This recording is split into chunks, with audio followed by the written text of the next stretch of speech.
for those of you who are wondering, no, I'm not in Mr. Stott's creative writing class. I'm in one of his other classes. I just find creative ways to get out of doing his homework.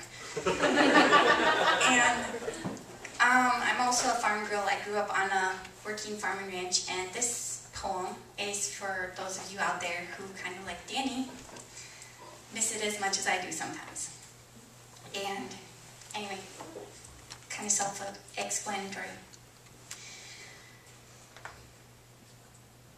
The clock had struck 11. I was finally headed for bed when my sister Rachel came in, and this is what she said. "Say, sis, since you ain't gone to bed, would you lend me a hand? That bunch of cows is acting like, well, worse than an outlaw band." Now, I was awfully tired.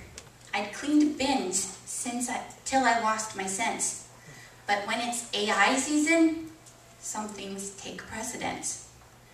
Yes, it was AI season. All our cows had K-Mars on.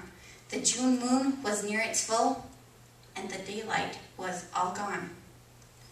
So I shut my mouth and followed her, ignored the itching of my scalp, 'cause when you're so tired your sight is blurred, complaining sure don't help.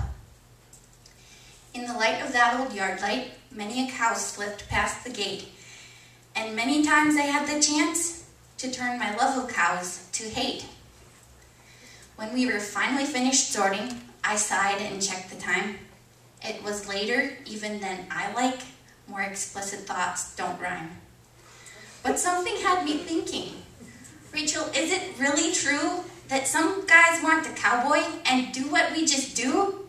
She smiled at me, like she usually does, and thought a minute, pretty hard. But then she started talking to me, and these are pretty much her words. "You know, those folks think of rodeo life. It's pretty much the same. Sorting, branding, roping and such, they just add pro to the name. But there's just one big difference," she added with a yawn. "They all rodeo past midnight, but then we have to get up at dawn."